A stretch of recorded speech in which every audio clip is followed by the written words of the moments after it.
এখানে আমাদের দাঁড়ানোর কথা নয়, কিন্তু আমরা এখানে কেন দাঁড়িয়েছি? সময় আমাদেরকে এখানে এনে দাঁড় করিয়েছে, কারণ এই সময়ের দাবিকে আমরা কেউ উপেক্ষা করতে পারি না।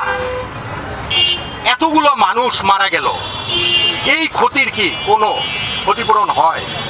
200-র উপরে মানুষ মারা গিয়েছে, মানুষ, আমাদের দেশের মানুষ, এবং আমাদের দেশের মাটিতে তারা মারা গিয়েছে, এবং তাদের মৃত্যু হয়েছে আমাদের দেশের মানুষের হাতে।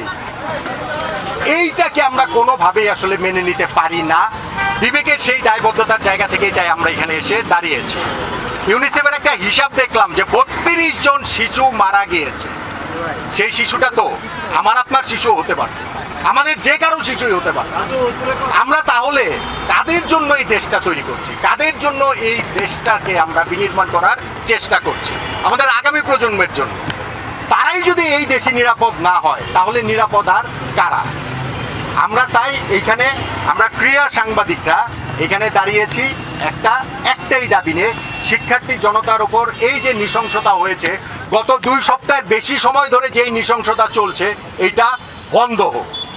এইটা যেন ইমিডিয়েটলি বন্ধ হয়, একটাও আর যেন অনাকাঙ্ক্ষিত মৃত্যু না হয়। আমরা স্বাভাবিক মৃত্যুর গ্যারান্টি চাই।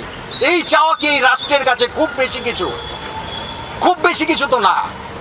আমরা একটা স্বাভাবিক মৃত্যুর গ্যারান্টি চাই, এইটুকুই শুধু রাষ্ট্রের কাছে আমাদের চাওয়া, অন্য কোনো কিছুই নয়। আমরা বৈষম্যমুক্ত সমাজ চাই। আমাদের সামনে একটা সুযোগ এসেছে, এই ছাত্র আন্দোলন যেটা শুরু হয়েছিল, এখন সেটা ছাত্র জনতার আন্দোলনে রূপান্তরিত হয়েছে। সেইখান থেকে বৈষম্যমুক্ত সমাজের দিকে আমরা এগিয়ে যাওয়ার পথে অনেক দূর আমরা এগিয়ে যেতে পারি।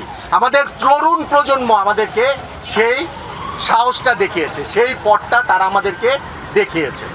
আমাদের সেইটা যদি করতে হয়, সেইটা যদি আমরা করতে পারি, তাহলেই শেষ পর্যন্ত গিয়ে এই যে একটা যৌক্তিক আন্দোলন শুরু হয়েছিল, তার একটা যৌক্তিক পরিণতি আমরা দেখব। সেইটুকুই শুধু আমাদের কাছে চাওয়া। যতগুলো মৃত্যু হয়েছে, এইটার কোনো ক্ষতিপূরণ হয় না। প্রত্যেকটা মৃত্যুর তদন্ত হতে হবে। প্রত্যেকটা মৃত্যুর এই জায়গাটা থেকে কে মেরেছে, কারা মেরেছে, কেন মেরেছে, এই জিনিসটা হচ্ছে গিয়ে রাষ্ট্রকে নিশ্চয়তা দিতে হবে, নিশ্চিত করতে হবে। আমাদেরকে যেন, আমাদের মতো বিভিন্ন পেশার মানুষ, শ্রেণী পেশার মানুষকে যেন আর রাস্তায় নেমে আসতে না হয়, রাষ্ট্র যেন সেইটা নিশ্চিত করে। রাষ্ট্রের কাছ থেকে আমরা শুধুমাত্র ওইটুকু জিনিসে চাই, আমরা স্বাভাবিক মৃত্যুর গ্যারান্টি চাই আমাদের এবং আমাদের পরের প্রজন্মের। এইটুকুনি শুধু চাওয়া।